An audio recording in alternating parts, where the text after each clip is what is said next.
नमस्कार दोस्तों। देखिए, आज हम एक रणनीति को लेकर के बात करने वाले हैं कि अब उन विद्यार्थियों को जिन्हें आगे की परीक्षाओं की तैयारी करनी है, क्या रणनीति बनानी चाहिए और किस तरह से अभी से उनको जुट जाना चाहिए। हालांकि दोस्तों, अभी कुछ ही दिनों पहले मैंने कैसे करें तैयारी करके एक वीडियो डाला था और उस वीडियो में भी मैंने प्रयास किया था कि हम कैसे अपनी तैयारी को करें और किस तरह से हम अपनी शुरुआत कर दें। उसके बाद भी कई विद्यार्थियों के अभी बार बार जो है मैसेज मिल रहे थे कि किस तरह से हम अभी से अपनी तैयारी को कर सकते हैं, क्या उसके लिए सामान्य प्रयास हो सकते हैं, क्या उपाय हो सकते हैं।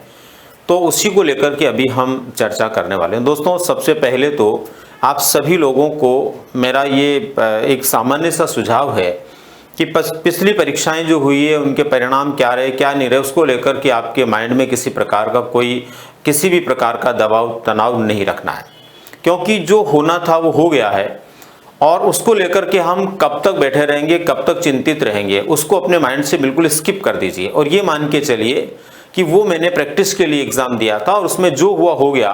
उसमें जो गलतियां हुई है उससे मुझे सीख लेना है और उन गलतियों को दोबारा से नहीं दोहराना है। जिंदगी में हमेशा ध्यान रखिए दोस्तों, एक सक्सेसफुल पर्सन जो होता है वो होता है जो गलतियां जो हो गई है उनसे परेशान होकर के एक तरफ नहीं बैठता है, बल्कि उन गलतियों से सीखने का प्रयास करता है। जो गलतियां हुई है उन गलतियों को दूसरों पर आरोपित नहीं करता है। हम में से बहुत सारे विद्यार्थी जो हैं किसी न किसी प्रकार से अपने आरोप किसी न किसी पर लगाते हैं।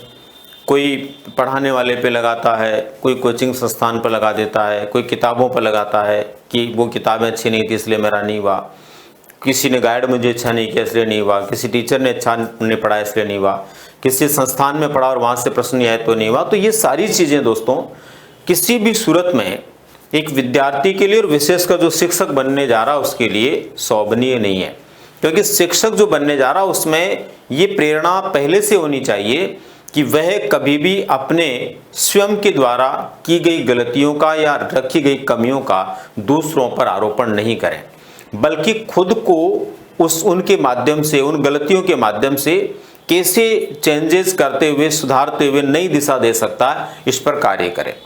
सबसे खास बात यह है दोस्तों कि अपने मन से उस भाव को हटा दीजिए कि मेरा पिछली परीक्षाओं में कमजोर प्रदर्शन क्यों रहा, बल्कि ये सोचिए कि जो कुछ होना था हो गया, अब मुझे आने वाली परीक्षा में अच्छा प्रदर्शन करना है, क्योंकि जो बीत चुका है वो दोबारा नहीं लौटेगा, लेकिन जो आ रहा है अगर उस पर हमने ध्यान नहीं दिया तो वो भी हमारे हाथ से खिसक जाएगा।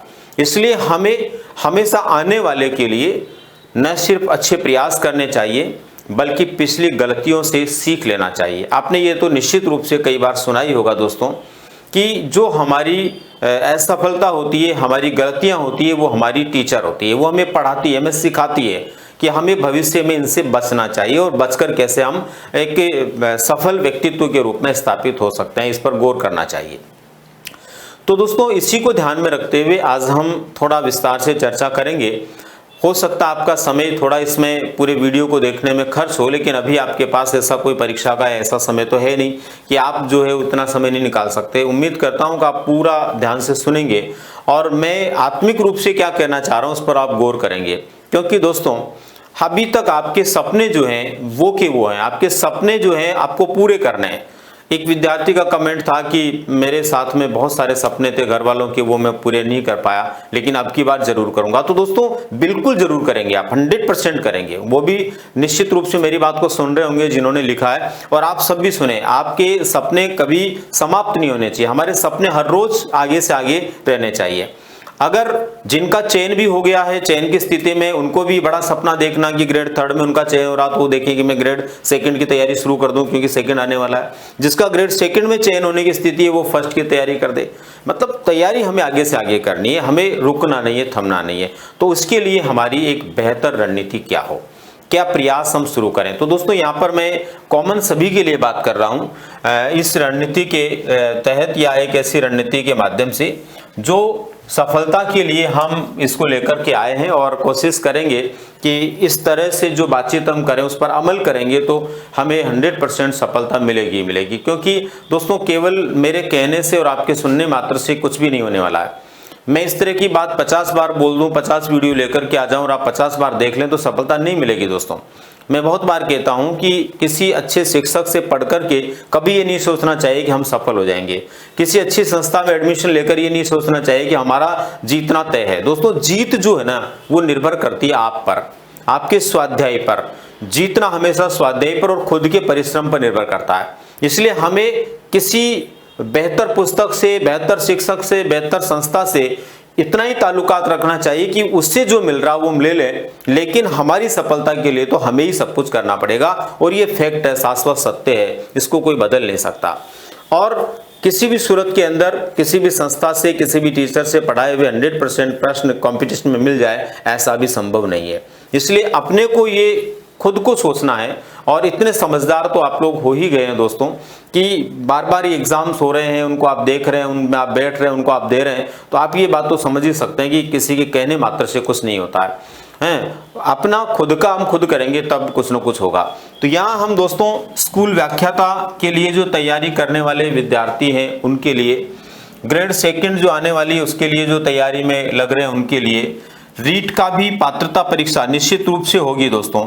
अभी कुछ विद्यार्थियों का बार बार कहना था कि क्या रीट पात्रता परीक्षा दोबारा होगी, हम उसके अंदर जो है पिछली वाली में नहीं कर पाए। तो 100% होगी, आप तैयारी शुरू कर दीजिए। क्योंकि आने वाला 3rd ग्रेड जो है ना बिना रीट पात्रता परीक्षा के संभव नहीं है।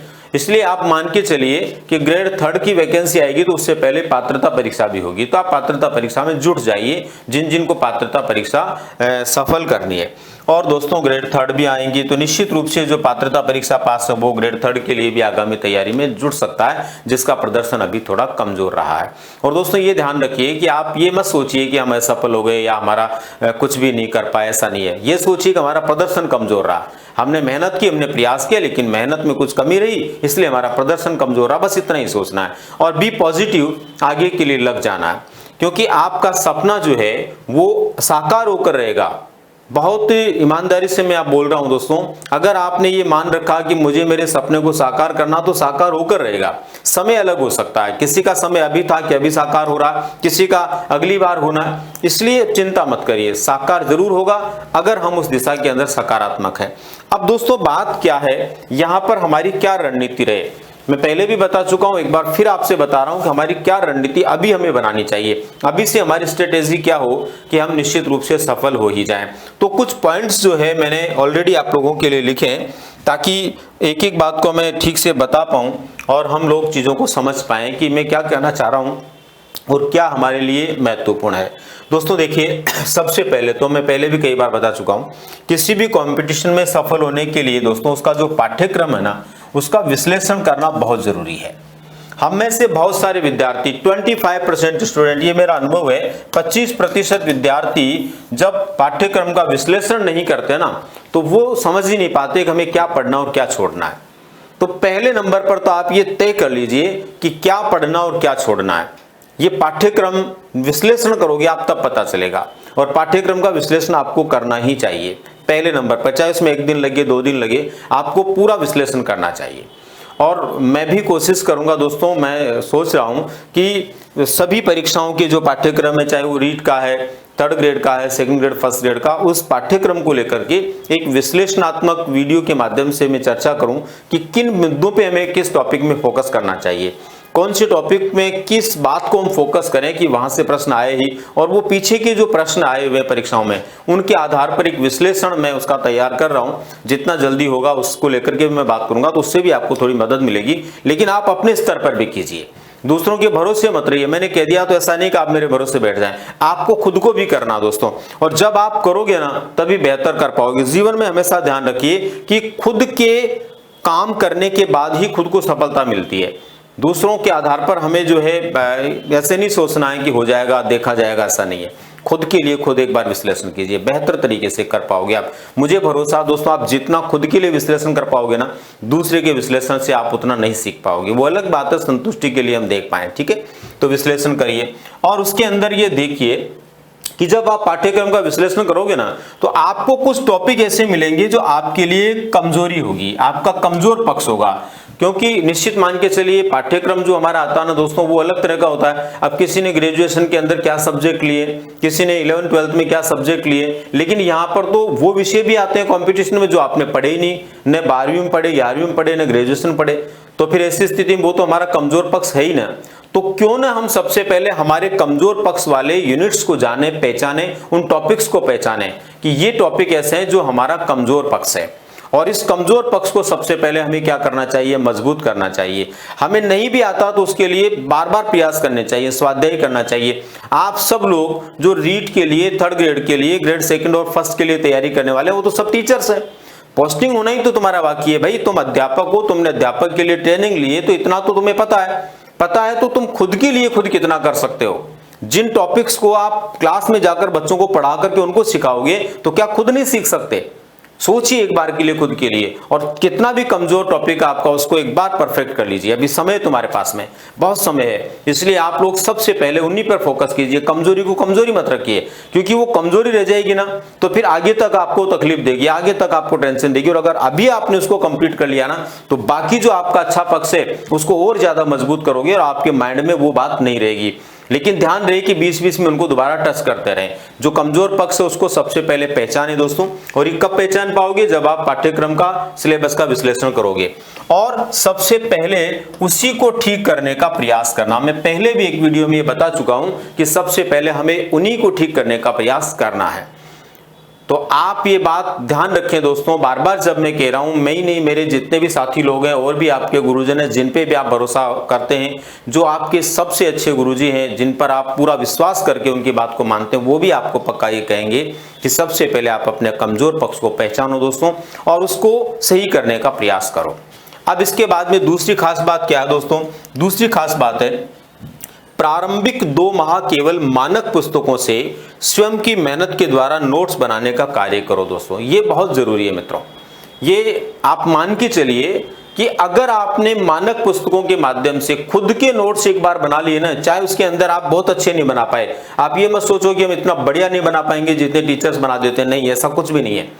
आप खुद के लिए अगर नोट्स बनाओगे ना तो देखो उसमें 4 बार प्रैक्टिस होगी। कैसे 4 बार प्रैक्टिस होगी? फर्स्ट नंबर पर आप चीजों को पढ़ोगे, सेकंड नंबर पर आप सोचोगे कि इसमें से क्या ऐसा है जो महत्वपूर्ण है, 3rd नंबर पर आप उसको लिखोगे और लिखने के बाद हमारी आदत होती है हम पढ़ते हैं उसको कि जो हमने लिखा वो सही तो लिखा कि नहीं लिखा। तो कितनी बार प्रैक्टिस हो गई? 4 बार प्रैक्टिस हो गई। इसलिए दोस्तों बिल्कुल मत चूकिए, अभी आपके पास समय है। अभी 2 महीने हर व्यक्ति अपने पाठ्यक्रम का विश्लेषण करके इस बात के लिए लग जाए कि मुझे इन 2 महीनों के अंदर केवल और केवल क्या करना है, मानक पुस्तकें जो भी है उस पाठ्यक्रम से जुड़ी हुई जो भी है उनका मुझे मेरे हिसाब से नोट्स बनाना है। और नोट्स बहुत बड़े मत बनाइए। आपके हिसाब से क्या बेहतर हो सकता है? मान लीजिए एक लेसन है, एक टॉपिक है जो उस पुस्तक के अंदर 10 पेज में लिखा हुआ है, तो आप कोशिश कीजिए कि 10 पेज को आप 3-4 पेज में कैसे समेट सकते हैं और भी 2 पेज में कैसे समेट सकते हैं। और उसको ध्यान में रखते हुए कि प्रश्न पत्रों में, पीछे की परीक्षाओं में कैसे प्रश्न आए उनको ध्यान में रखते हुए आप बनाइए। तो मैं उम्मीद करता हूं दोस्तों एक सफल विद्यार्थी वो होगा, 100% अच्छी रणनीति वाला विद्यार्थी वो होगा जो अभी से इस बात के लिए मेहनत करना शुरू कर देगा। किसी के ऊपर मत देखिए। हम लोग क्या करते हैं दोस्तों, ये हमारी बहुत बड़ी कमजोरी है कि हम किसी भी संस्था के नोट्स खरीदना चाहते हैं और हम कोशिश करते हैं कि परीक्षा से पहले किसी संस्था के नोट्स ले लेते हैं, उससे पढ़ लें। कभी भला नहीं होगा, उससे किसी भी सूरत में नहीं होगा।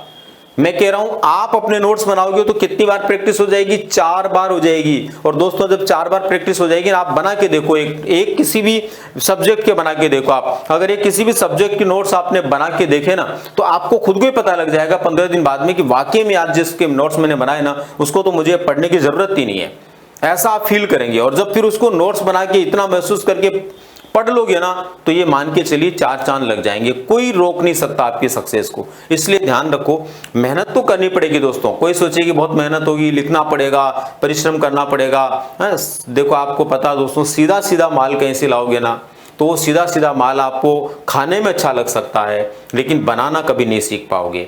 और आपको पता दोस्तों, खाने में जो अच्छा लगेगा वो बार बार हमारी आदत को लेजीनेस की ओर ले जाएगा और हम आगे मेहनत नहीं कर पाएंगे। इसलिए मेहनत करना सीखिए। सफलता के लिए मेहनत बहुत जरूरी है, शॉर्टकट मत अपनाइए। तो मानक पुस्तकों से स्वयं की मेहनत के द्वारा नोट्स बनाने, मैंने देखो यहाँ स्वयं की मेहनत क्यों लिखा है, क्योंकि परिश्रम जितना आप करोगे ना, जितना आप तपोगे ना, उतना ही अच्छे बनोगे। सोने को जितना तपाया जाता है उतना ही क्या होता है, अच्छा होता है। वैसे ही आप भी अपने आप को तपाना सीखिए।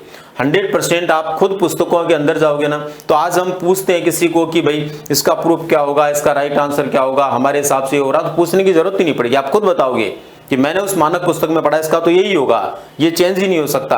आपका प्रूफ आपके पास होगा। इसलिए थोड़ा सा जो है ना अपने आप को कॉन्फिडेंस में लाने की कोशिश करो, क्योंकि आप होनहार विद्यार्थी हो और उम्मीद करता हूं कि आप आने वाले समय में अपने सपने को जरूर साकार कर पाएंगे। इसलिए अभी से इन बातों पर गौर करें।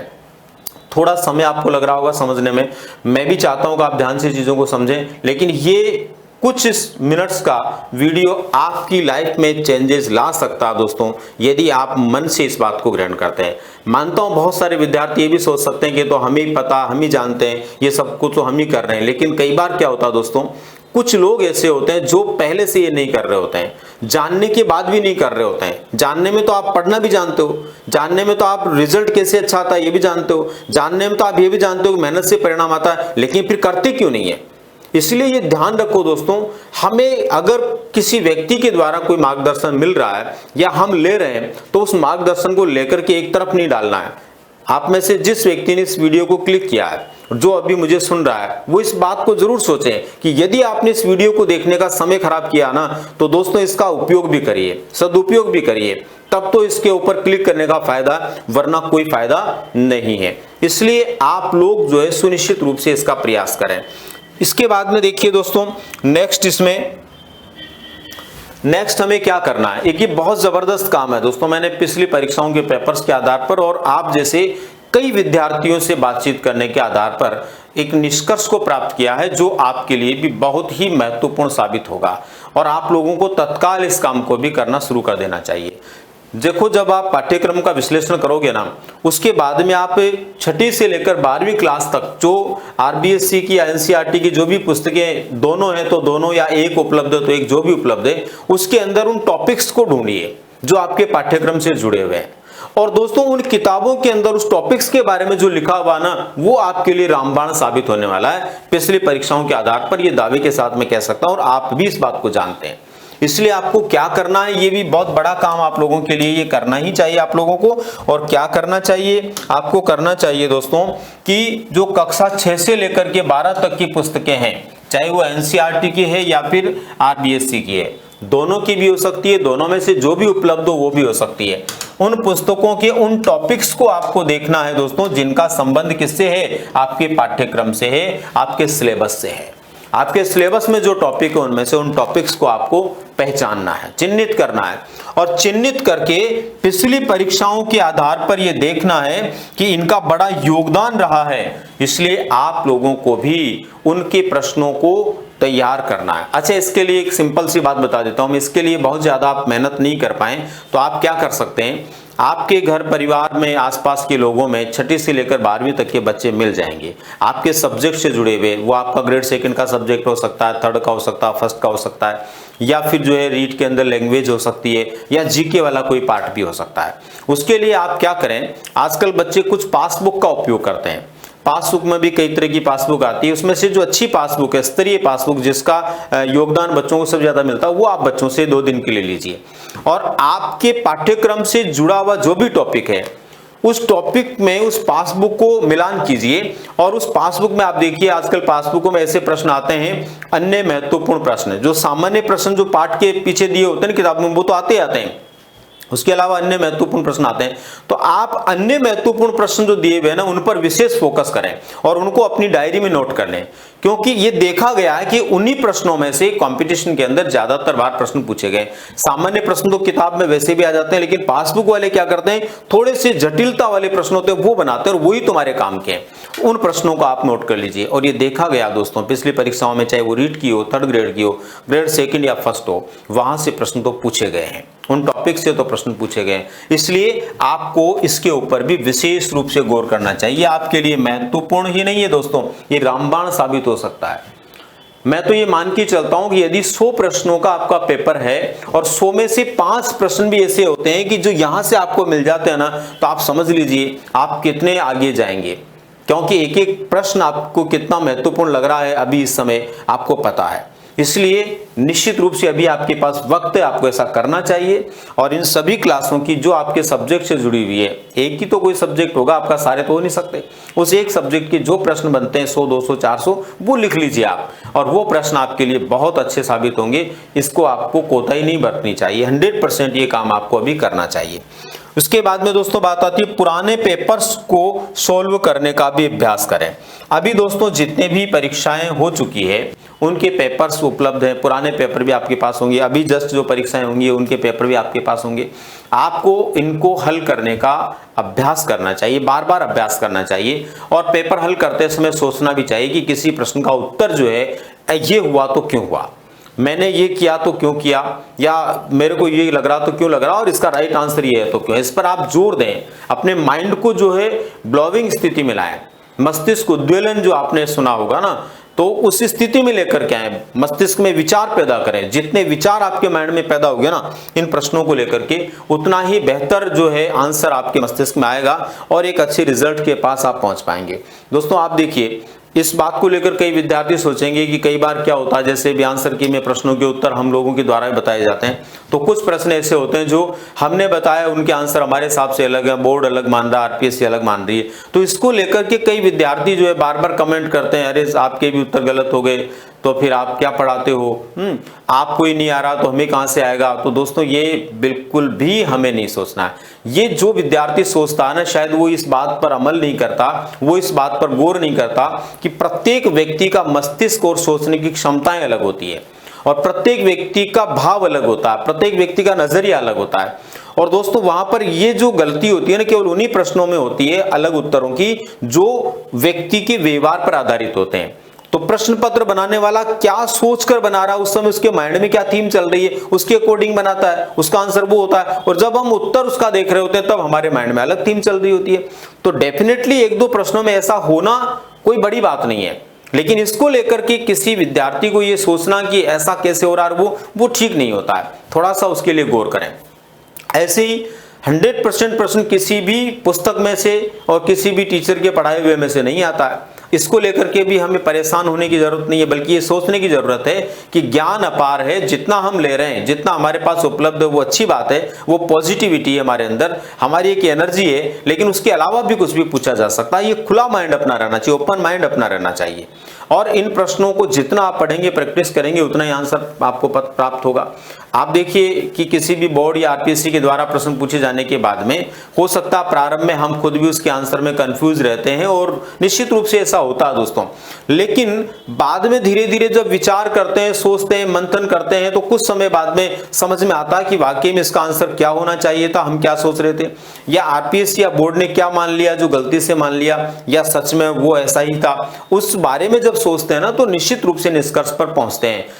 इसलिए आप लोग भी सोचिए, क्योंकि आप खुद एक अध्यापक अध्यापिका के रूप में हैं, तो मंथन करिए, विचार करिए उन प्रश्नों के ऊपर, तो आपके माइंड में नए नए विचार आएंगे और आप और नए विचारों को न सिर्फ अपने मस्तिष्क में पैदा कर पाएंगे, बल्कि एक सकारात्मक दिशा में अपने आप को ले जा पाएंगे।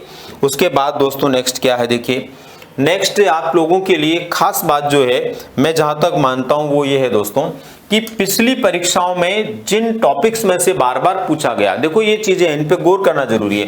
मैं पहले भी ये बात बता चुका हूं, एक से अधिक बार बता चुका हूं कि पिछली परीक्षाओं में जिन टॉपिक्स में से बार बार पूछा गया है उसको विशेष रूप से देखें, बहुत जरूरी है दोस्तों।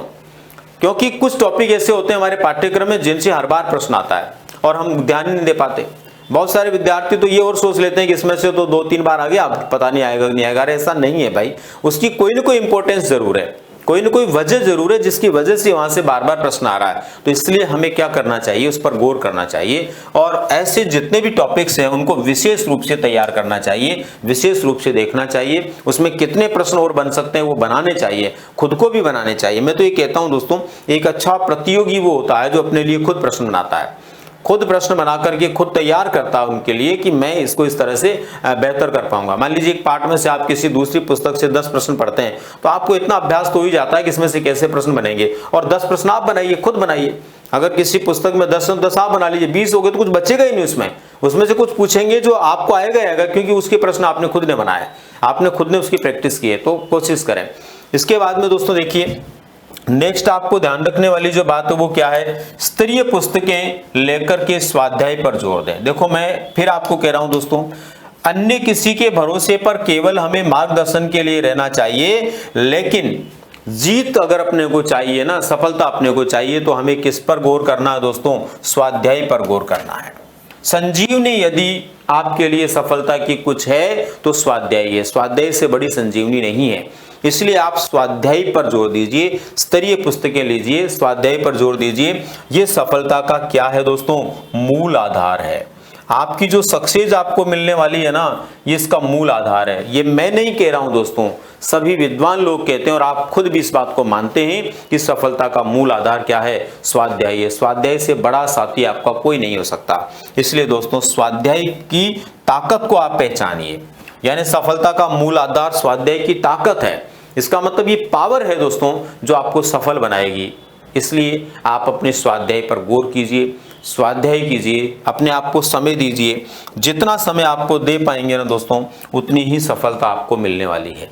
अब दोस्तों नेक्स्ट देखिए, किसी भी विषय वस्तु को लेकर समय अनुसार, किसी भी विषय वस्तु को लेकर के समय अनुसार टारगेट तय करें। अच्छा, समय अनुसार टारगेट तय करने का मतलब मेरा क्या है, मेरा मतलब ये है, जैसे मान लीजिए आपका जो पाठ्यक्रम है उसमें आपकी हिंदी भी आनी है, आपके पाठ्यक्रम में अंग्रेजी भी आनी है, आपके पाठ्यक्रम में मान लीजिए गणित भी आनी है, आपके पाठ्यक्रम में और भी जीके भी आना है।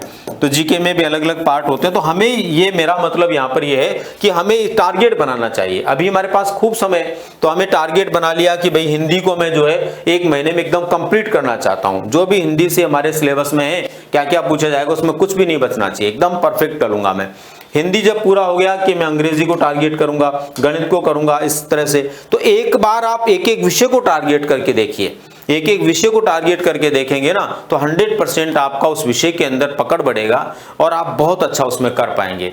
धीरे धीरे जब सारे विषयों को आप टारगेट करके बहुत अच्छे कर लें, आपको कॉन्फिडेंस पैदा हो जाए कि अब मैं इसको जो है बहुत ध्यान से दोबारा भी पढ़ सकता हूं और दोबारा तो मुझे केवल रिवाइज ही करना है। तो दोस्तों वो आपकी सफलता का एक बहुत बड़ा मील का पत्थर साबित होगा और आप इसको अभी से करना शुरू कर दीजिए। टारगेट बना करके अपने आप को आगे बढ़ाना शुरू कर दीजिए। और दोस्तों इसके बाद में देखिए नेक्स्ट, किसी भी विषय को छोटा या कमजोर नहीं समझना। देखो ये भी एक बड़ा मुद्दा है दोस्तों।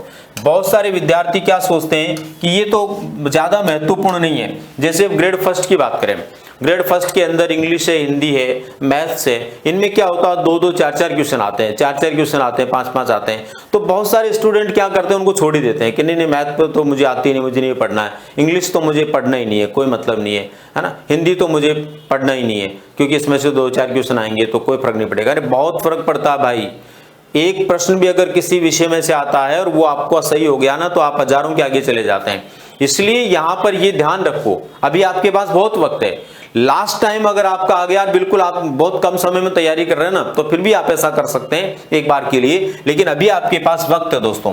इसलिए किसी भी विषय को छोटा या कम नहीं माने, चाहे उसमें से 4 ही प्रश्न आ रहे हो। ये स्पेशली मैंने ग्रेड फर्स्ट को ध्यान में रखते हुए लिखा है कि वहां पर फर्स्ट पेपर के अंदर ऐसा होता है कि 4-4 प्रश्न भी एक सब्जेक्ट से आते हैं, जबकि लंबा चौड़ा सब्जेक्ट पढ़ना पड़ता है। तो भले ही 4 ही क्यों ना आ रहे हो, कोई दिक्कत नहीं, लेकिन उस सब्जेक्ट को भी आप फोकस कीजिए, उसको भी आप पढ़िए, ठीक है ना।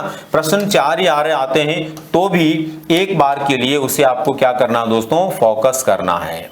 एक बार के लिए उसको आपको पढ़ना है, आपको कोशिश करनी है, क्योंकि एक भी प्रश्न आता तो हमारे लिए बहुत महत्वपूर्ण और संजीवनी हो सकता है दोस्तों इन वक्त पर जब हम 1-2 नंबर से रह रहे होते हैं। इसलिए हर विषय को आप मजबूत मानिए, मजबूत बनाइए, छोटा और कमजोर मत मानिए।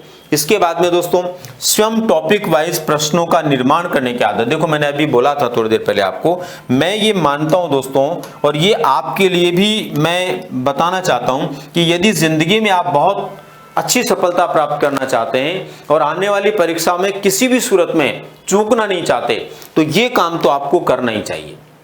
ये काम क्या कि टॉपिक वाइज आपको प्रश्नों का निर्माण करना चाहिए, खुद को टॉपिक वाइज प्रश्न बनाने चाहिए, कोशिश करनी चाहिए, आदत डालिए। हर रोज एक टॉपिक के प्रश्न बनाइए, हर रोज बनाइए, क्योंकि आप खुद अध्यापक लोग हैं भाई, आप बना सकते हैं, अध्यापक अध्यापिका हैं, आप बना सकते हैं। आपको जिंदगी में बहुत प्रश्न बनाने हैं, इसलिए आप बनाइए, अपने लिए बनाइए, खुद के लिए बनाइए, अभी एक प्रैक्टिस खुद के लिए कीजिए। तो यहाँ पर स्वयं टॉपिक वाइज प्रश्नों को बनाने की, निर्माण करने की आदत डालिए। अगर आप 10-10 प्रश्न भी रोज के बनाएंगे दोस्तों, और 10-10 प्रश्न रोज के बना करके उनको अभ्यास में लाएंगे, तो आप देखिए परीक्षा तक हजारों की संख्या में आपके खुद के प्रश्न होंगे, और उन हजारों प्रश्नों में से आपके पेपर में बहुत सारे प्रश्न मिलेंगे। ये आपको तब पता चलेगा जब आप पेपर में बैठेंगे। इसलिए अपने प्रश्न बनाने की आदत डालिए दोस्तों। इसके बाद देखिए, अभी समय खूब है, लास्ट में ये बात है, अभी समय खूब है, तो खुद के लिए कम से कम 5 मॉडल पेपर बनाए। देखो मैं अभी बात कर रहा था, हम क्या करते हैं, परीक्षा जब आती है ना, तब दूसरों के बनाए हुए मॉडल पेपर्स खरीदते हैं, और उनके अंदर बहुत सारे प्रश्न तो ऐसे होते हैं जिनका परीक्षा से कोई लेना देना नहीं होता, पाठ्यक्रम से लेना देना नहीं होता, और वो हमें पढ़ने में मदद करने की जगह भ्रमित और करते हैं।